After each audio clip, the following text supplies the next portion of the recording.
Hola, mi nombre es Marcelo Santillán, tengo 44 años, eh, tengo una compañera de vida y dos hijos, uno de 8 años y uno de 5. Eh, hace, en el 2016 me interné en una comunidad terapéutica y para tratar mi problemática de consumo de sustancias duras. Y, y en el 2018 terminé el proceso que contó con la internación y con un proceso de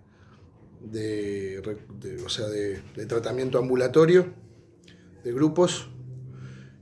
Y actualmente cuento con la ayuda de una terapia semanal con una psicóloga para poder sostener la salud. Del 2018, ahora estamos en el 2023. En total, del 2016, perdón, hasta el 2023. Ya hace 7 años van a ser en septiembre que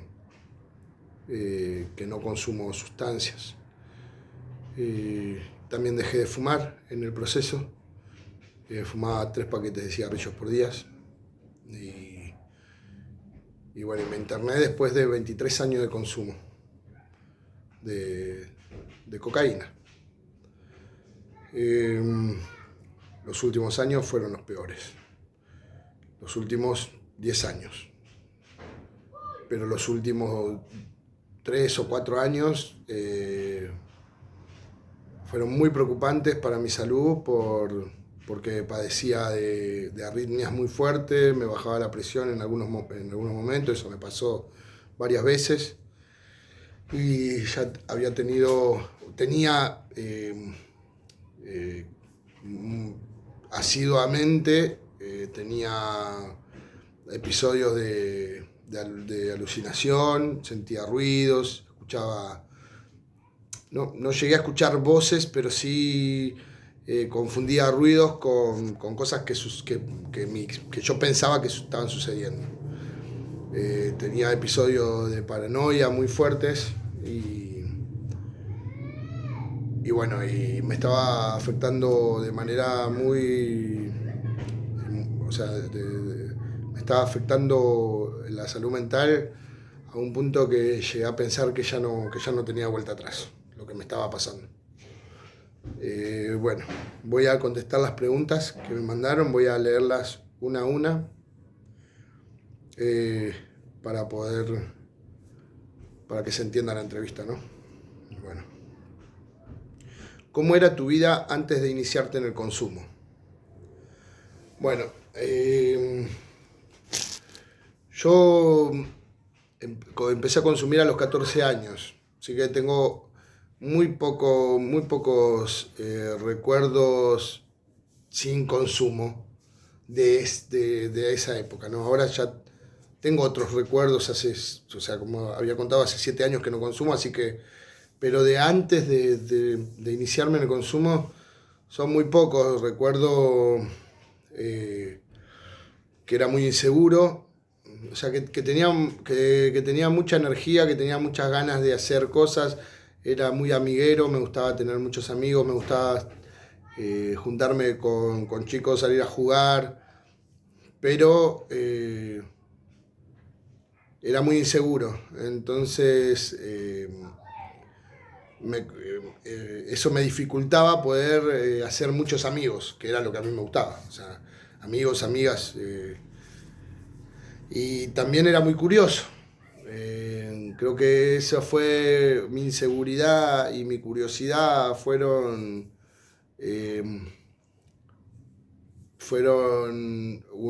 una mezcla que desgraciadamente devino después en que ante la primera posibilidad que tuve, la primera oportunidad que tuve de elegí mal. A pesar de que mis padres constantemente me decían que si abrían una botella delante de mí, si no abrían una botella delante mío, no tomara el líquido. Si me convidaban a algún caramelo o algo, que yo no sabía de la procedencia, que no lo comiera. Y que nunca aspirara nada, ni fumara nada raro. Y sin embargo, ante la primera oportunidad que tuve, elegí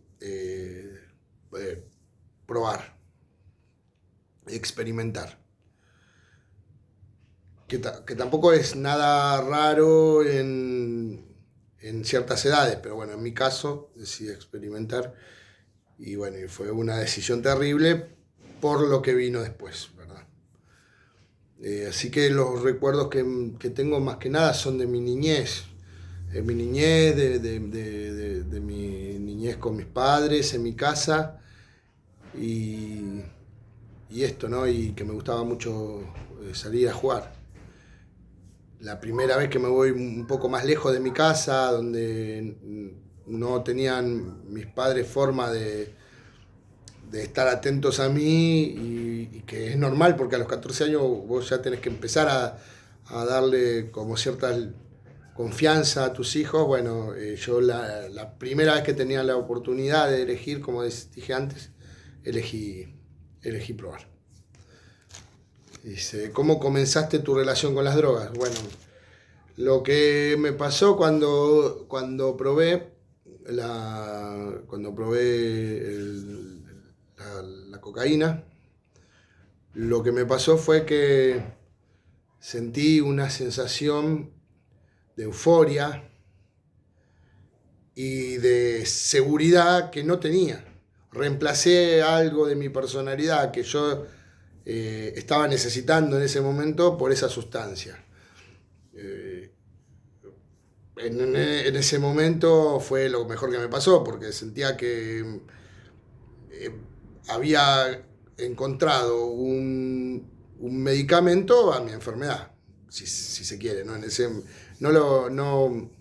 No lo reflexionaba en ese momento, no me ponía a pensar lo que estaba pasando, pero sí me daba cuenta que me ponía charlatán, que no me dormía, que podía, o sea, que podía estar mucho tiempo activo y bueno, y con una seguridad que me proporcionaba esta sustancia que hasta ese momento yo no había tenido, yo no había descubierto en mí, en realidad. Y bueno, la tercera pregunta dice, cuando tu familia te decía que tenías un problema de adicciones y que tenías que buscar ayuda, ¿qué le contestabas? Bueno, esto podemos dividirlo en dos partes, ¿no? Porque está la familia de la primaria, propiamente dicha, el padre, madre, hermanos, o abuelo, abuela, pero bueno, en este caso mi papá, mi mamá y mi hermana. Y después están los amigos, primos, familiares más lejanos a la familia. Y esto no sucede, o sea, esto no me sucedió a mí. Yo empecé a consumir a los 14 años y consumía de forma social. De vez en cuando había una fiesta, no todos los días, no tenía en ese momento una problemática de consumo. No tenía un consumo problemático. Cuando fue pasando el tiempo, cuando fueron pasando los años, sí se empezó a volver algo mucho más cotidiano. Ya no salía los fines de semana si no tenía algo encima. Entonces ya salía viernes, sábado, domingo, más cuando llegan los 20 y tantos. Y quizás ahí empezó a haber, creo que una vez nos descubren a mi grupo de amigos consumiendo en un cumpleaños, y ahí sí mi papá y mi mamá, que eran gente que no tenía mucha idea de cómo abordar este tema, lo que se les ocurrió en ese momento para poder ayudarme fue mandarme a un viaje a Salta, por ejemplo. Fue lo que sucedió. Me mandaron lejos, varios meses. Y el problema no desapareció. O sea, me fui yo unos meses, volví y bueno, y continué. Pero bueno, de esa manera ellos, y me preguntaban, ¿dejaste? ¿Ya no lo haces más? Y bueno, no lo hago más, está, fue una tontería. Y les mentía. En cuanto a bueno, les mentía y esto se vuelve un problema, porque la familia empieza a ser parte, sin quererlo, de la problemática del que consume. En muchos casos porque, bueno, no se quiere ver la realidad, porque es doloroso ver la realidad de lo que está sucediendo, por culpa, hay muchos motivos. En cada historia es diferente también, ¿no? Eso hay que también dejarlo en claro. Esto es lo que estoy contando, es lo que a mí me pasó y le pasó a mi familia, pero bueno, hay muchísimas cosas que unen a las historias y muchísimas otras cosas que son individuales de cada persona que le pasó. Bueno, entonces yo quería dividir esto, ¿no? Mi familia no supo cómo abordar mi problema y con el tiempo lo que sucedió fue que no lo quisieron ver, o sea, no quisieron ver que no había dejado de consumir y que al contrario cada vez se agravaba más el problema. Yo seguí viviendo en la casa de mis padres durante toda mi adolescencia, mi juventud y ya empecé la etapa de adulto, a los 30 y pico, viviendo con mis padres, no saliendo de mi casa, incluso cuando queda embarazada mi compañera, mi novia, me mudo, o sea, se muda ella a la casa de mis padres. Que no duró mucho porque yo ya estaba en una situación muy, una situación muy crítica y bueno, y estaba pasando un problema familiar también muy crítico con mi padre con un cáncer terminal y bueno, y mi compañera embarazada, así que cuando nació mi hijo, a los 2 meses ella se fue de la casa porque yo no podía dejar de consumir y ella, mi compañera sí sabía cómo yo estaba. Mi familia no lo quiso ver. Y la familia cercana y amigos que me dijeron que tenía un problema y que tenía que buscar ayuda, los alejé. Que es lo que hace una persona que tiene un problema de adicción, y que no tiene voluntad de dejar de consumir. Yo en ese momento, cuando me encararon, y particularmente tengo 2 o 3 personas que me enfrentaron, los alejé. Que es una actitud una actitud normal en estos casos. Bueno, ¿cómo que tenías que buscar ayuda? ¿Cómo te afectaban las adicciones en tu vida cotidiana, en tus relaciones y en tus responsabilidades? Bueno, en mi vida cotidiana uno intenta sostener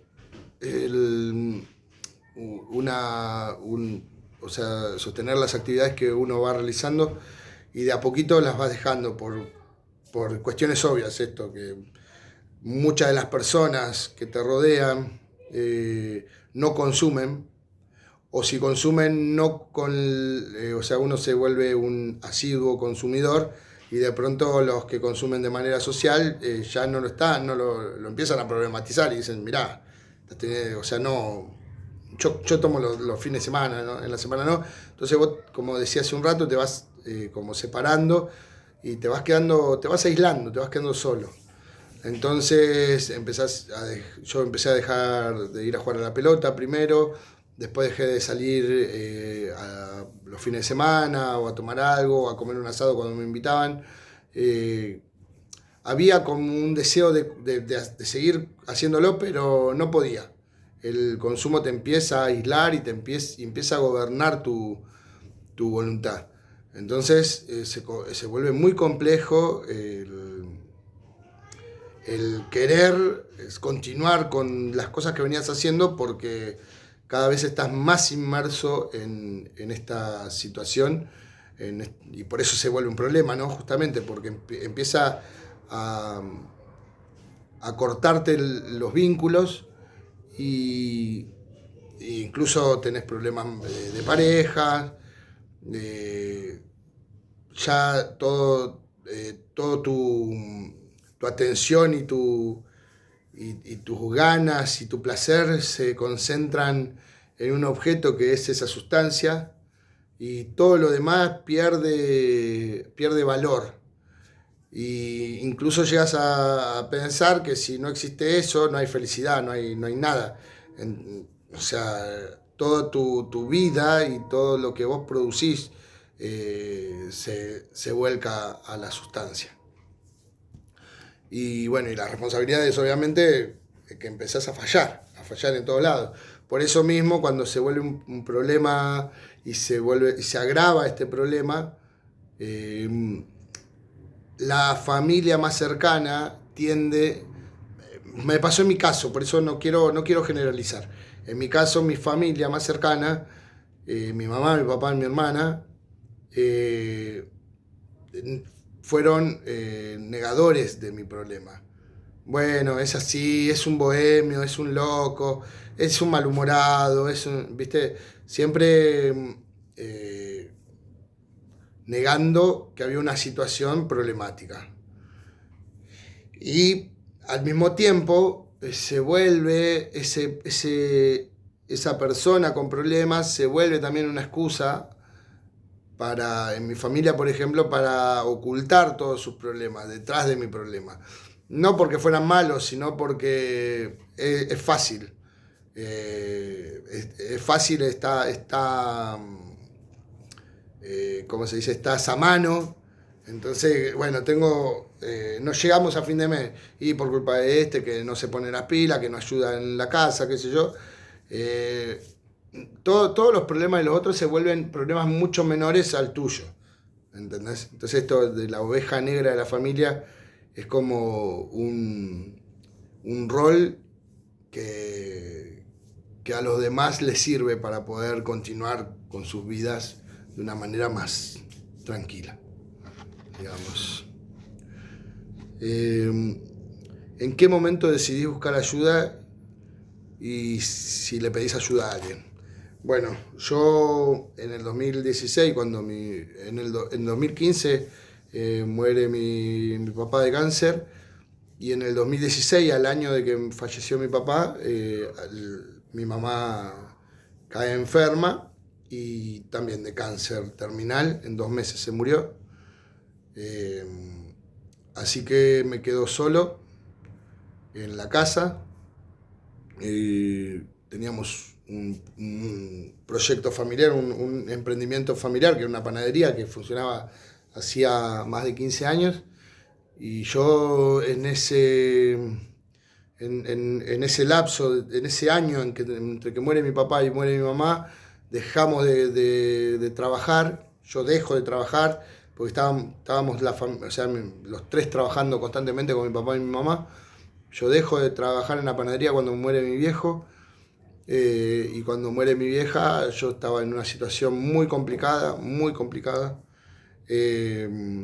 consumiendo todos los días muchísima cantidad, relacionándome con gente que ya estaba en un nivel que no era de consumidor, sino de un nivel más arriba, que eran que repartían con la droga. Entonces yo les daba una mano, vendía algo de mi casa, así, de esa manera yo conseguía el consumo gratis. Y, y bueno, y cuando muere mi vieja, me voy de gira 4 o 5 días por acá, por el mismo lugar donde yo andaba, no mi casa o de un vecino, no me iba muy lejos. Y me despierto como a los 5 días, o sea, estuve 5 días despierto haciéndome pelota, y me despierto en la casa de un vecino y muy angustiado. Pregunto, pues no me acordaba cuándo había sido que había muerto mi madre, y me dicen hace 5 días falleció tu mamá. Entonces me salgo de la casa de este vecino y me voy directamente a la casa de la madre de mi hijo y le digo que necesito ayuda, que me quería internar. Entonces ella me dice que sí, que bueno, que yo le dije, no lo hagas nada más que por ser el padre de tu hijo, hacelo. Digo, no lo hagas por otra cosa, no te pido nada más, no te pido que volvamos a estar juntos ni nada, solamente que me ayudes con esto.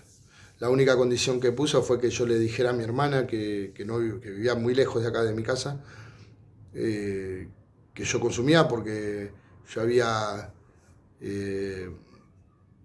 pues había pensado como opción decirle a mi hermana que me iba 2 años a trabajar al sur y me iba a internar. Y entonces la madre de mi hijo me dijo, no, mentira, basta, ya está.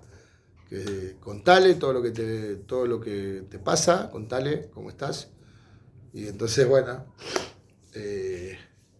la acepté la condición. Yo puse una condición también para internarme, que fue que yo quería internarme, pero que yo no quería llamar a ninguna comunidad ni hablar con nadie hasta que sea la entrevista, ¿no?, de ingreso y eso, porque no tenía fuerzas. Entonces me aceptaron esa condición y me dijeron, sí, no hay problema, nosotros llamamos. Y bueno, y ahí empezó el proceso, un proceso muy difícil y de aprendizaje muy grosso. Cuando leía las preguntas, cuando leía el título que decía De regreso a casa, me fascinó el nombre porque en mi caso particular fue literalmente que yo me fui de mi casa y me interné, me tuve que ir lejos de mi casa y yo regresé a mi casa, o sea que yo volví a mi casa siendo otra persona, siendo la misma persona pero con muchas herramientas nuevas y con un tiempo de estar limpio, ¿no? Sin consumir, que eso es muy importante. Bueno, y volví con muchas herramientas, limpio y con contención, porque no es lo mismo volver a tu casa de una rehabilitación, de un proceso de recuperación, más que rehabilitación, y que vos encuentres un lugar donde estés contenido. Me encantó el título por esto, pero también pensaba en aquellos que no se internan, que también pasan por un proceso de sanación, de recuperación, y aunque no se internen, aunque vayan a algún dispositivo de ambulatorio o que asistan a un templo religioso o ANA, también es un regreso diferente a casa. Entonces, bueno, me encantó el título que le pusieron. Este proceso, cuando comienza, es un proceso muy, muy, muy doloroso. Ahí es la última pregunta, ¿cómo fue mi proceso de recuperación? Es un proceso muy doloroso, muy angustiante.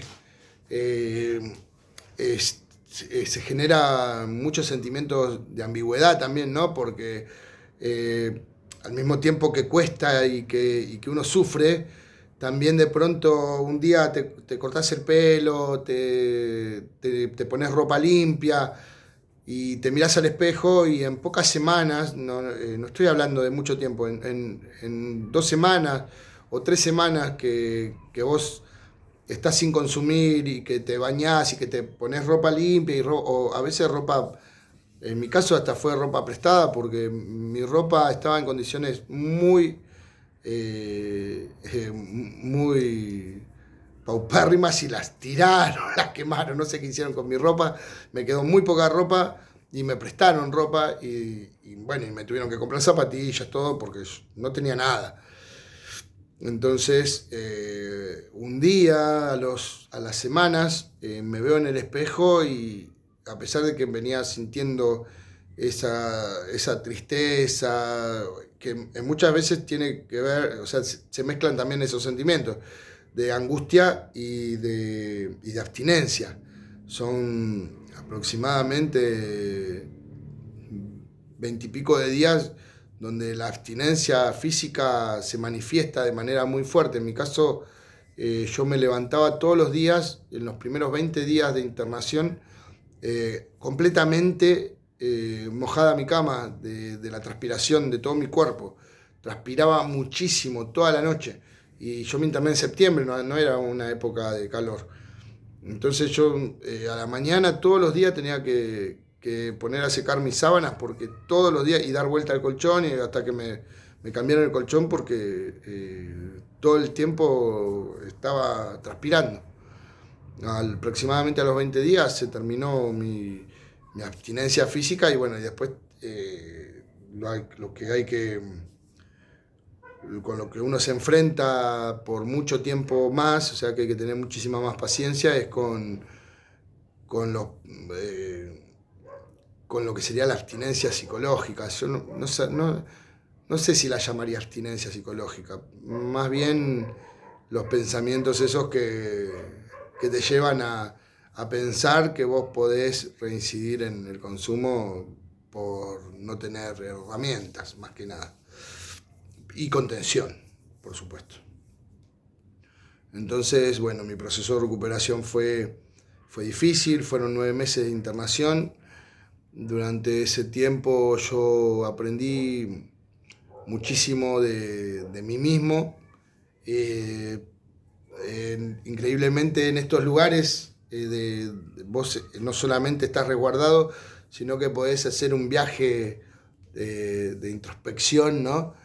Para poder ver qué te pasa, por qué llegaste hasta acá, y tenés justamente esa contención necesaria para tocar temas muy dolorosos.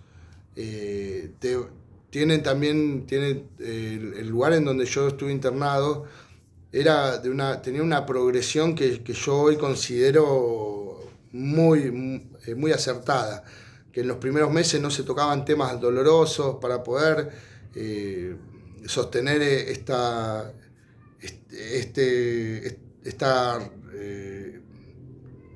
en el lugar, esta recuperación, para poder sostenerla, para no abandonar el tratamiento. Esos primeros meses no se tocaban temas dolorosos, no estaba permitido saber de la afuera. Pero bueno, esa burbuja en algún momento vos tenés que pasarla. Yo lo viví, me dieron ese ejemplo y yo lo viví de esa manera. Fue como nacer de nuevo y, viste, cuando vos sos chiquito, que dependés de toda una estructura que es la familia, ¿no? Para poder sobrevivir, ahí no podías decidir nada vos, todo decidían por vos. Mi hermana afuera, bueno, Paula, la mamá de mi hijo, en ese momento. Nosotros nos reconciliamos y a los 2 meses de yo estar internado, cuando tengo mis primeras salidas, bueno, la madre de mi hijo se vuelve de nuevo mi compañera y queda embarazada de mi segundo hijo. Entonces, todavía se volvió más compleja mi proceso por esto, porque no solamente no tenía o sea, tenía esta presión de poder, de que salga bien mi proceso por mi vida, pero además porque ya no estaba solamente mi hijo mayor, ya había un niño más.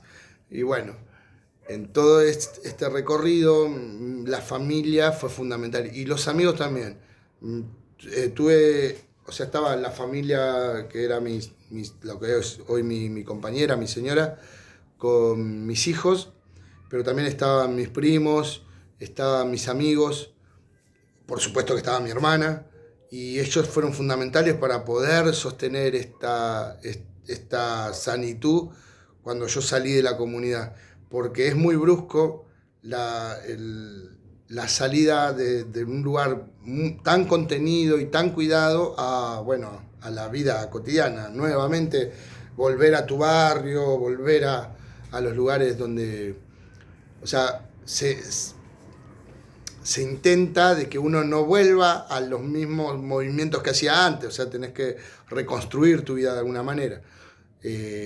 Con el tiempo yo hoy me he vuelto a juntar con amigos con los que me juntaba antes y con los que consumía juntos.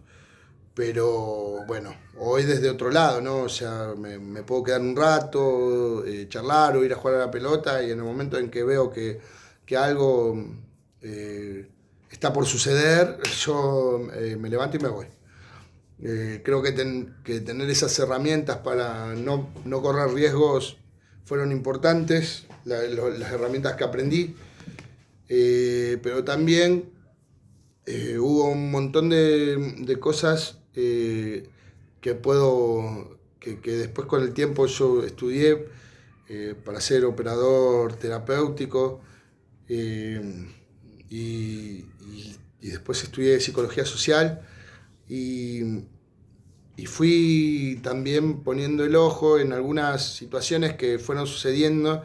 Empecé a trabajar como operador en una comunidad, en la misma comunidad en donde yo había estado internado y después empecé a trabajar en un dispositivo barrial, acompañando jóvenes con problemáticas de consumo en conflicto con la ley y con derechos vulnerados. Entonces empecé a entender que todas las realidades son diferentes, que hay diferentes miradas de, so, para el mismo problema, hay diferentes miradas y diferentes abordajes, y que en todos esos abordajes vi cosas que eran muy acertadas o que yo sentía que eran muy elaboradas y muy pensadas y que tenían mucha base teórica, científica, metodología. Y después que habían otras cosas que no eran que eran más improvisadas en todos los dispositivos. Entonces creo que, bueno, que hay un déficit ahí que ojalá que pronto... También pienso que es una problemática que se está viendo mucho ahora y que, bueno, que nosotros tenemos la oportunidad en Argentina de poder abordarla de una manera mucho más integral, mucho más abarcativa. Tenemos la posibilidad bueno, de trabajar todos todos los dispositivos deberían estar en red.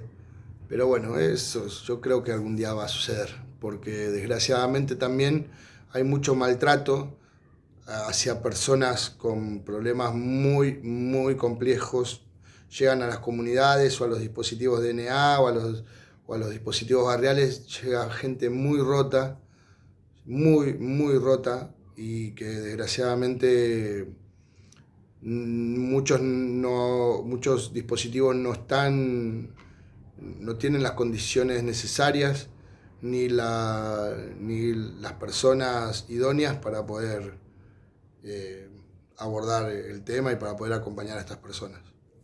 Así que bueno, yo ahora como les decía, 7 años que estoy acá. Dejé de trabajar en los dispositivos barriales porque estoy acompañando a mi compañera que está estudiando el profesorado de educación física. Y, y bueno, y yo tenemos un negocio, volvimos a tener un emprendimiento familiar que ahora es un almacén con mi compañera. Y bueno, y acompañando a mis hijos en su crecimiento. Y, y acá.